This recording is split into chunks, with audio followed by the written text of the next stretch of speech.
Man. Din, baru berangkat? Iya, Man. Udah telat nih. Ya, Man. Ayo deh.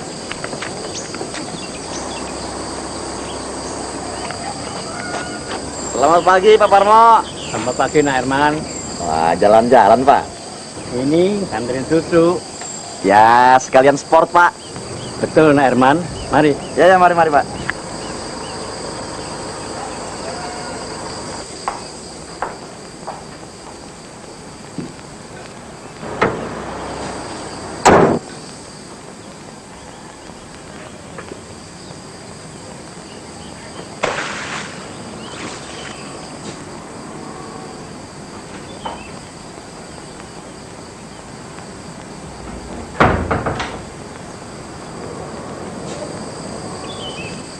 Kak Arman sayang betul sama mobilnya.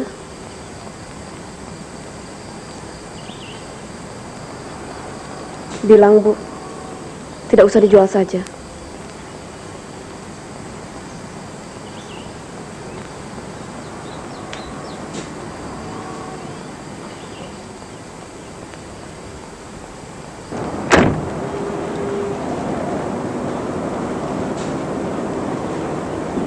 Ini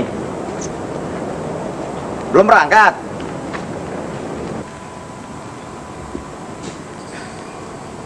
Suatu sudah berangkat tuh.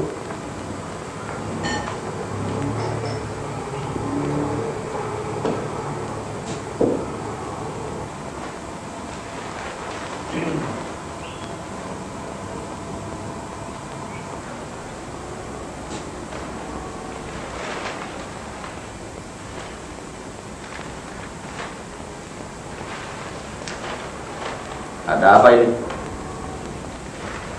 Ayo Aini, katakan pada kakakmu. Tidak usah dijual saja, Kak. Mobilmu itu. Oh, jadi kalau sudah besar aku tidak boleh lagi menolong adikku.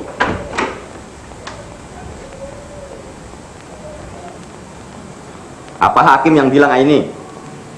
Ini bukan pendapat Kak Hakim. Aku setuju dengan kemauan hakim. Supaya rumah tangga kalian itu nanti sejak permulaan sudah terbiasa mandiri. Bagus itu. Ya, nanti aku tidak bakal ganggu kalian lagi. Kalian belum tahu repotnya punya rumah kontrak-kontrak. Belum tahu. Repot. Rumah perumnas itu murah kebetulan. Dan hanya permulaannya saja aku ikut campur. Sesudah itu kan kalian sendiri yang mencicil. Tidak tergantung dari siapa-siapa. Nanti kau terlambat. Ini berangkat, Bu. Bilang pada hakim baik-baik. Tentang ini, dia jangan merasa berutang apa-apa padaku. Ini kulakukan karena aku sayang adikku.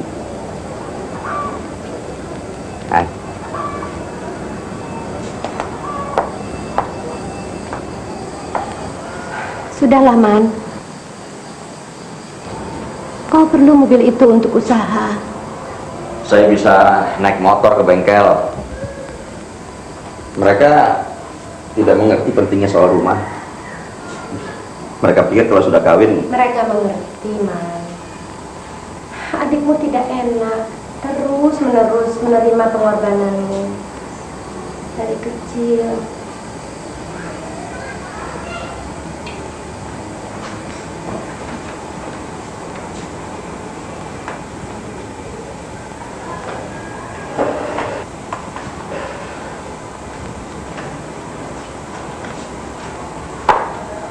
Ibu bisa paham pikiran Aini. Dia sudah dibesarkan dengan susah payahmu. Sudah akan kawin sekarang. Masa masih saja harus merampas kesenanganmu? Dia akan tahu selama ini kau tidak sempat memikirkan dirimu sendiri. Baru kali ini punya mobil. Sampai sekarang masih begitu-begitu saja. Ya, mestinya kau sudah lama kawin.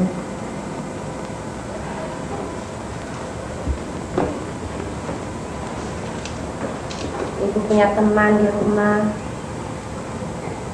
bisa menimang cucu. Kalau dapat istrinya kebetulan meleset, bagaimana? Yang tidak suka sama mertua? Iya, tidak apa-apa.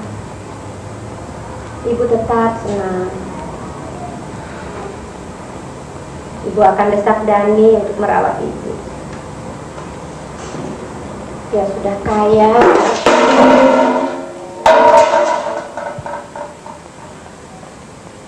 Sudah seharusnya dia sekarang ganti mengambil tanggung jawab keluarga.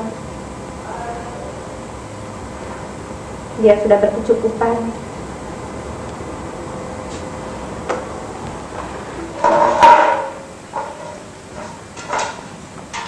Ya, kalau buat ukuran kita, si Dani memang sudah hebat, Bu. Tapi apa yang dia dapat belum apa-apa buat ukuran rumah tangga dengan istri seperti si Sri. Dia masih jadi pegawai mertua, belum bisa punya usaha sendiri. Malah jabatannya lebih tinggi Sri. Mana bisa banyak cincong mau bantu keluarga segala. Bukan Dani tidak mau memikirkan kita.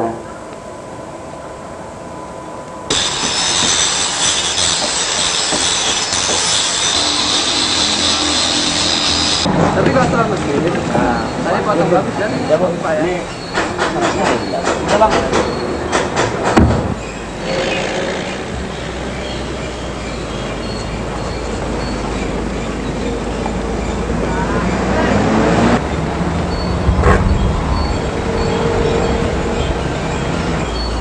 Bung Arman, ada Dani. Dan di mana? Dani ada Bung Arman.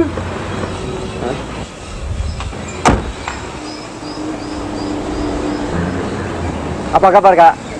Bagus, bagus. Kenapa? Ada kerusakan?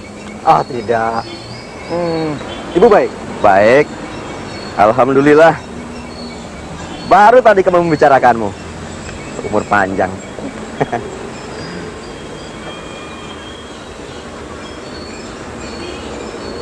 Ada apa, Dan? Saya terima telepon barusan dari Pak Agus. Orang Lampung itu. Oh iya, Pak Agus. Menelponmu? Kata Pak Agus, ayah kita ada di rumahnya sekarang. Keadaannya sakit-sakitan. Lalu? Katanya beliau ingin kembali ke tengah keluarga. Buat apa? Bagaimana sih Kak ini sebenarnya? Alah, sudahlah. Tidak usah dipikirkan. Nanti Karman, ayah kita kan sudah lama meninggal. Iya. Keluarga kita menganggap orang itu sudah lama tidak ada. Kau sendiri sejak kecil sudah dengar. Dia tidak perlu kembali.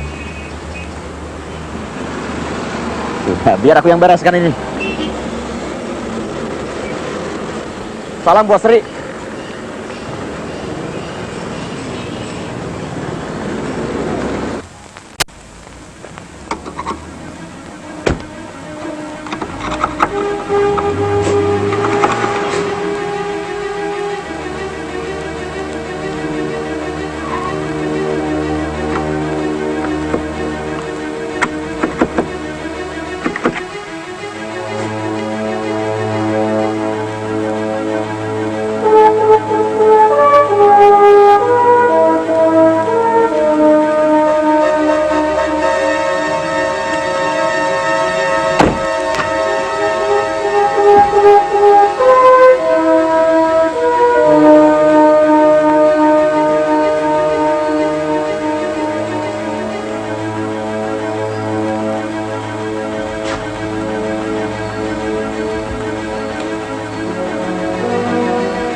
Karman, cepet dong, nanti terlambat. Cepet dong, cepet dong. Nanti dulu lah. Tanggung nih.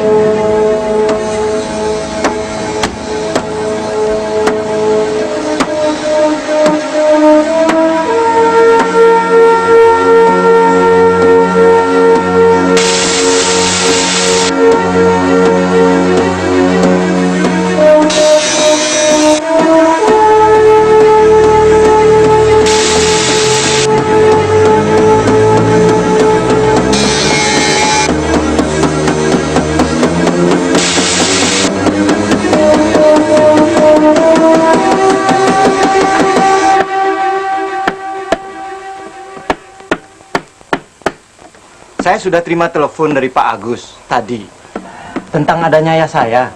Benar, dia ayah saya. Ya, kenapa? Dan dikira kami keliru kenal. Pak Soleman ayahmu itu teman sepermainan Pak Agus waktu kanak-kanak di Lampung dulu. Kalau kemana-mana selalu sama-sama. Cuma nasib yang kemudian memisahkan kita. Ya, Pak Agus cuma bisanya jadi pegawai saja. Sedangkan ayahmu pandai dagang. Dagang? Dagang apa, Bu? Oh iya, kau masih kecil ya waktu itu. Di rumah tidak ada yang cerita-cerita. Saya cuma tahu ayah sudah lama meninggal. Waktu kalian masih di Lampung dulu, ayahmu membawa hasil bumi dari sana ke Jakarta. Dari sini membawa dagangan perabot rumah tangga ke sana. Pak Agus pernah juga diajak coba-coba ikut usaha. Ya, dasar tidak ada bakat. Sedangkan ayahmu usahanya maju. Sampai 2-3 truk sekali angkut dari Lampung. Lalu bagaimana, Bu? Ya, itulah. Tentunya Dani sendiri sudah pernah dengar. Kak Arman tidak mau menerima ayah kembali. Kata Kak Arman memang keras. Dani sendiri bagaimana? Apa bisa menampungnya di rumahmu dulu? Saya harus tanya istri saya dulu, Bu. Saya permisi dulu, Bu. Nanti saya kembali. Sekalian bisa ketemu dengan ayah.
Kalau seandainya sekarang ayah ingin kembali lagi ke sini, bagaimana, Bu?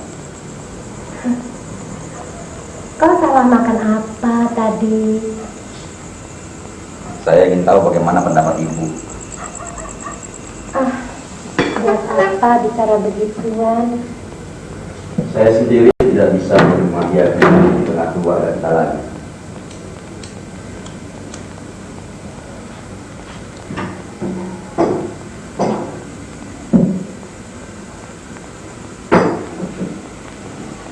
Saya tidak bisa memaafkan kesalahannya. Biar dia datang dengan harta banyak buat membahagiakan Ibu. Ibu maklum sekali, Man. Ayahmu itu terlalu banyak menyusahkan anaknya. dia sangat menyengsarakan ibu.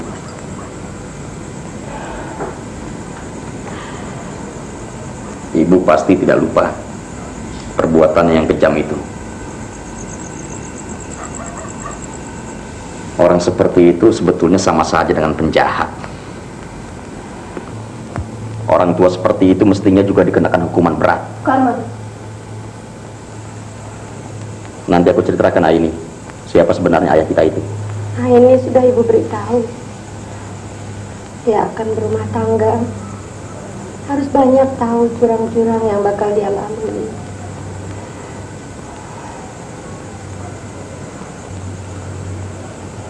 Saya setuju. Tapi barangkali ibu belum mengungkapkan kejahatan dia yang sebenarnya.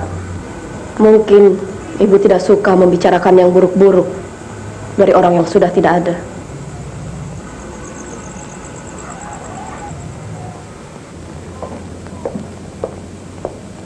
Selamat malam, Bu. Kim. Nggak kedengaran suara motormu. Masuk servis tadi?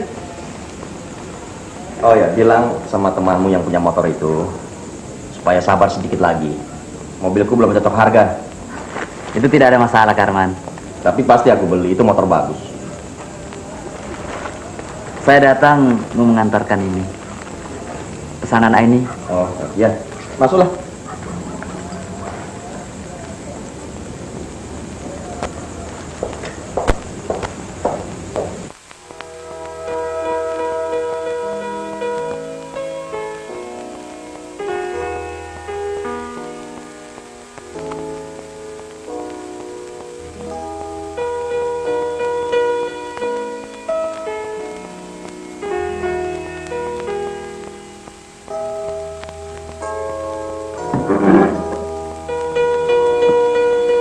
Loh, belum tidur, Dan? Saya ingin bicara, Sri.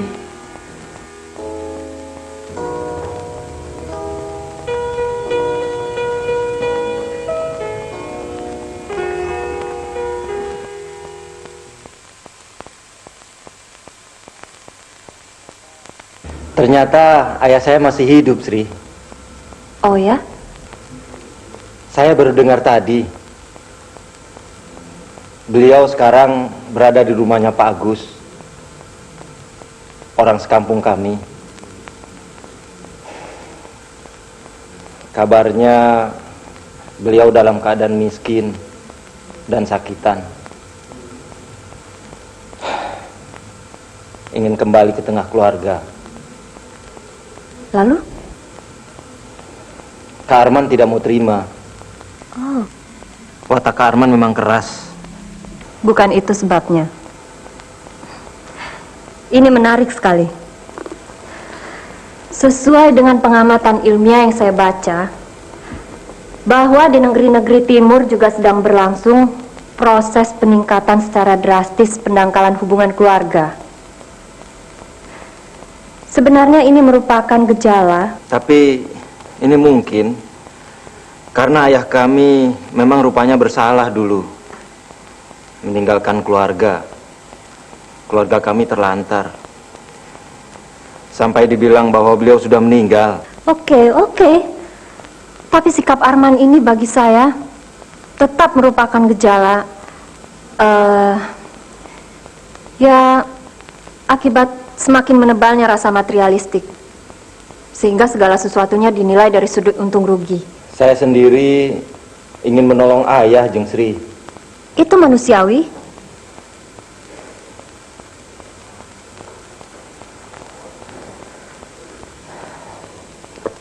Saya ingin bicara sama ayahmu.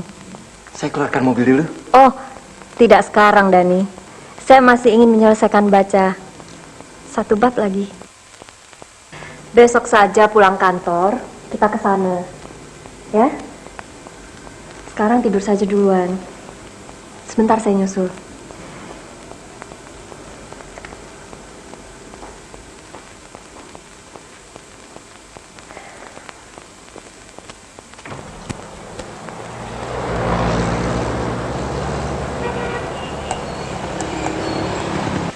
Assalamualaikum Pak Agus. Waalaikumsalam. Waduh, bengkelmu sekarang hebat, Man. Ya, alhamdulillah Pak. Mari ke dalam Pak. Man, kita bicara di sini saja.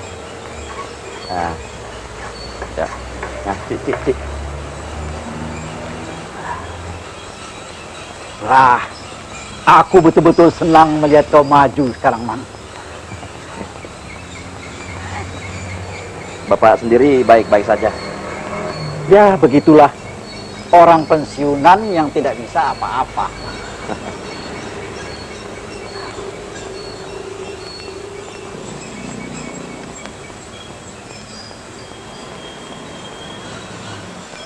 Minum es Pak.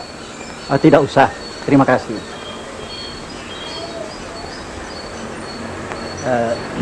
Begini, Man. Ya, saya sudah dengar kabar dari Dani. Itulah. Aku juga dengar Dani ke rumah kemarin sore. Tapi dia tidak sempat ketemu aku. Maka aku datang ini ingin menanyakan. Apa betul kau keberatan menerima ayahmu pulang ke rumah? Pak Agus juga akan tahu bagaimana duduk persoalannya. Rasanya memang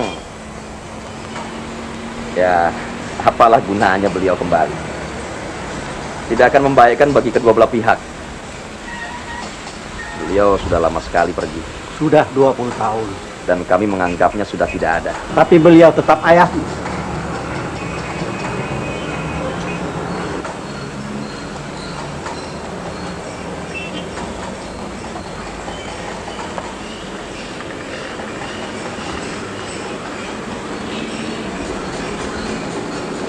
Kalian dalam keadaan maju sekarang ini. Karena usaha kami sendiri. Memang betul. Dulu itu beliau bersalah. Tidak bertanggung jawab pada anak istrinya. Dan sekarang kami sudah bisa berdiri sendiri. Jadi buat apa lagi beliau kembali? Beliau membutuhkan pertolongan, Man. Seharusnya kau melihat keadaan beliau sekarang. Bukan saja tidak punya apa-apa. Apalagi kalau kedatangan beliau hanya untuk menyangkutkan diri. Hanya menambah beban kami. Astagfirullah, kau tidak boleh bicara begitu, Man.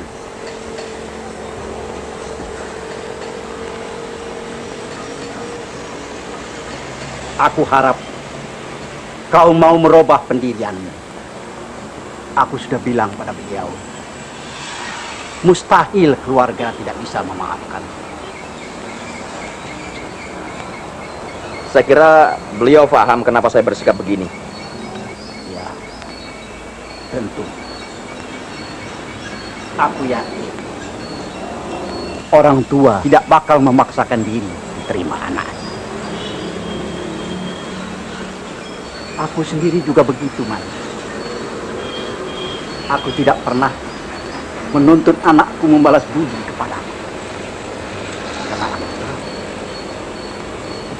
dia dalam keadaan susah. Dipaksa pun aku tidak mau. Apalagi kalau aku hanya dianggap sampah. Orang tuamu tidak bakal mau diperlakukan begitu. Aku kenal beliau. Sulaiman, temanku.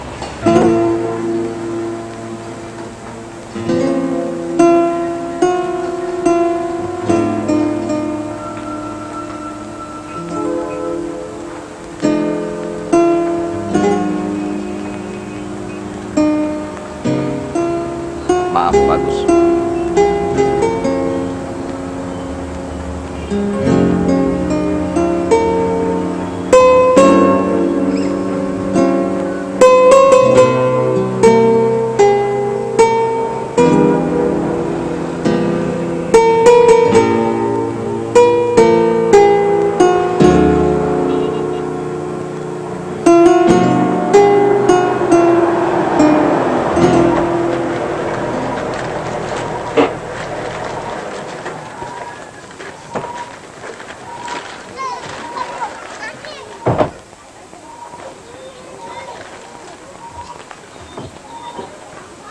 Pak Dani datang lagi.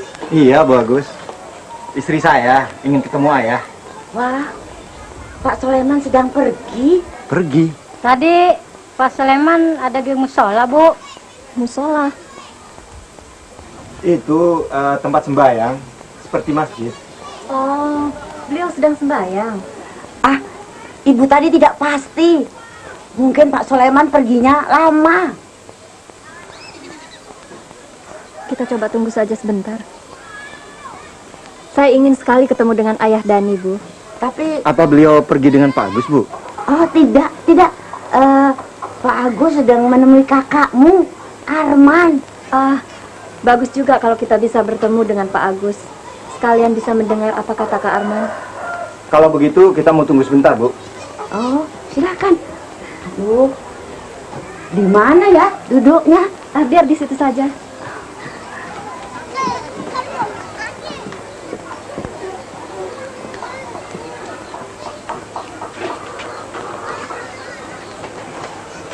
Dekat kandang ayam. Enak, Bu. Saya suka.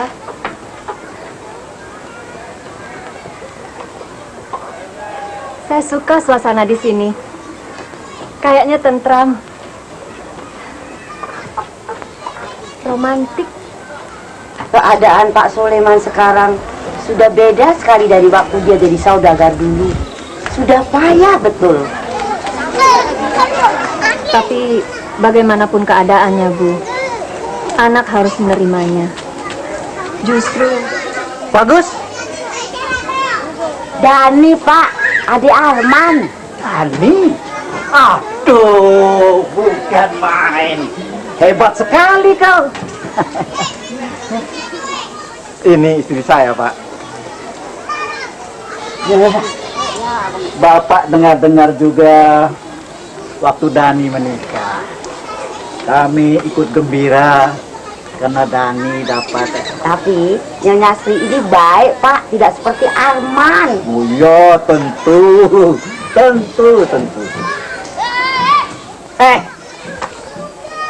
Lihat apa kalian? Lihat begini.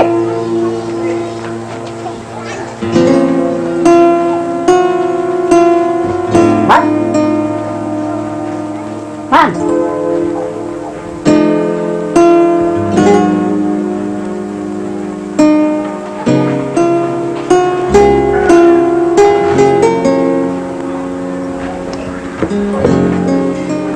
Ini yang kemarin.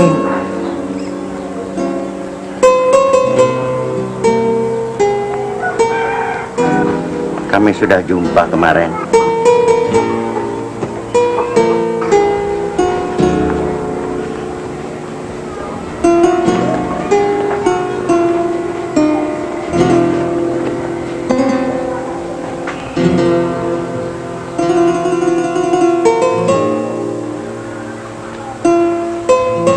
Dani, ini ayahmu.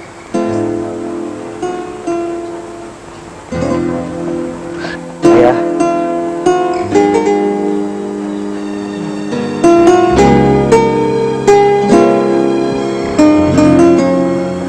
Istri Dani baik, Kak Leman. Biarpun dia kaya, dari kantor langsung memerlukan kemari. Ikut aktif juga. iya, saya membantu Bapak. Jeng Sri sedang berusaha mengembangkan suatu proyek penting. Industri berbagai keperluan wanita. Tugasmu tentunya banyak, Edan. Saya cuma bantu Jeng Sri. Mas Dani ini tenaga andalan di perusahaan Bapak. Ya. Terima kasih. Kalian telah bersusah payah menengok saya di sini. Saya harap setelah melihat keadaan saya begini, pandangan Nona terhadap Dani. Jeng Sri malah yang lebih marah waktu semalam mengetahui sikap Kak Arman pada ayah. Mendesak ingin ketemu ayah. Jeng Sri sudah tahu semua. Baiklah. Tapi saya tahu ayah perlu pertolongan anak. Saya akan membawa ayah sekarang ke tengah keluarga. Jangan dulu sekarang. Aku belum sempat ketemu Arman. Biar saya saja yang bicara sama Kak Arman. Saya rasa tidak perlu tergesa-gesa.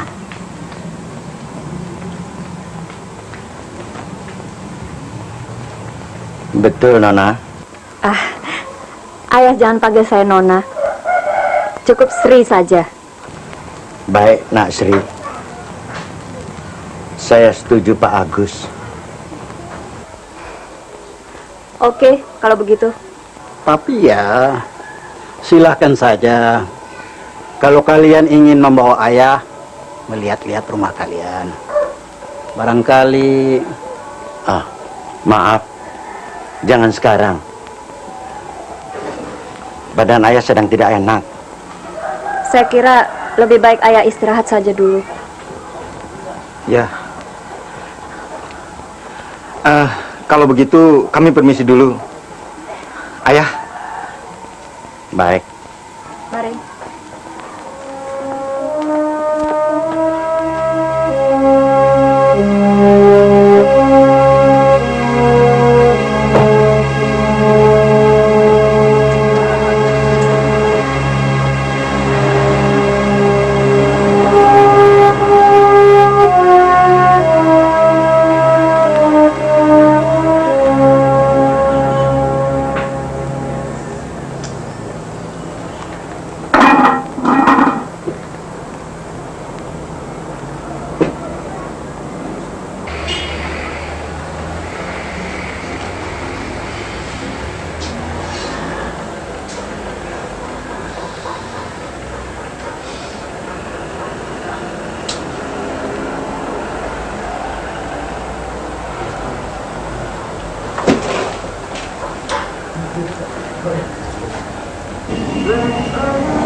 Sudah, Bang.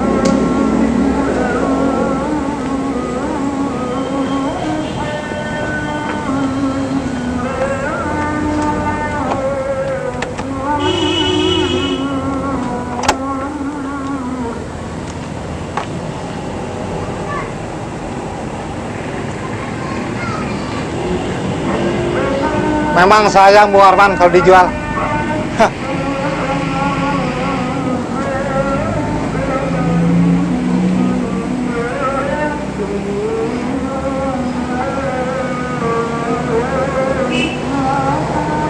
Bang Otong. Ya. Anak ente umur berapa? Wah, masih kecil-kecil. Yang satu 2 tahun, yang satu 5 tahun. Namanya kenapa? Begini. Umpamanya anak istri ente. Ya, bukan. Nanti dulu. Umpamanya anak ente sudah umur 11 tahun. Terus ente pergi begitu saja sampai keluarga ente sengsara. Waduh. Enggak, ini umpamanya. Anak ente itu mesti menghidupkan keluarga.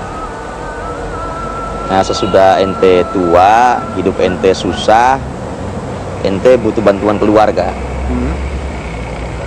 Sebetulnya anak ente yang dulu itu bisa menolong ente. Oh enggak. Kalau saya, nggak bakal saya pulang.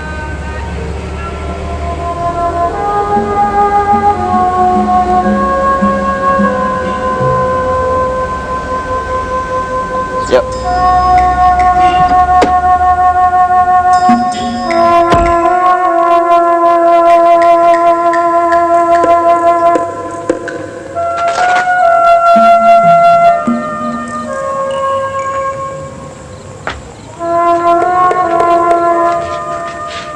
Waktu salat Isya tadi, aku tidak lihat Sulaiman, Bu.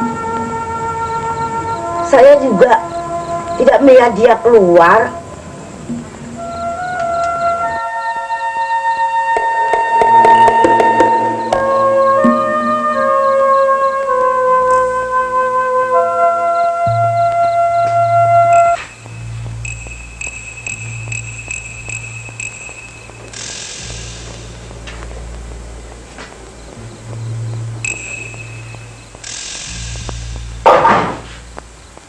Man? Sulaiman? Astagfirullah. Man?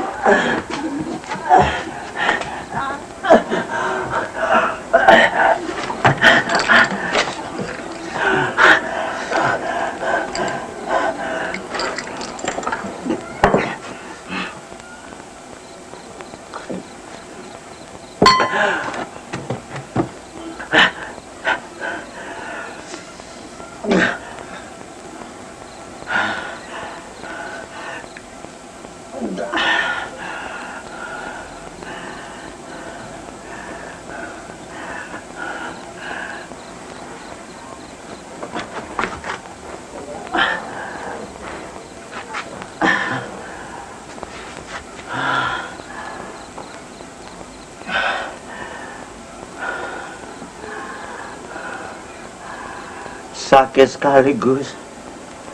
Kalau sedang diserang begini,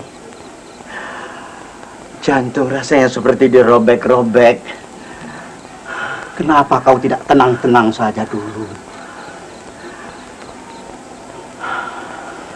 Aku yakin Arman bisa berubah pendiriannya kalau aku bisa bicara sungguh-sungguh.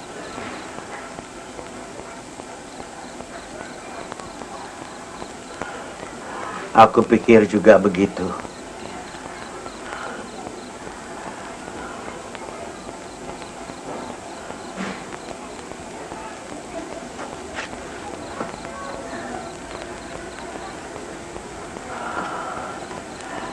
Aku mau jalan-jalan sedikit, Gus. Aku temani. Aku juga sudah lama tidak jalan-jalan di malam hari.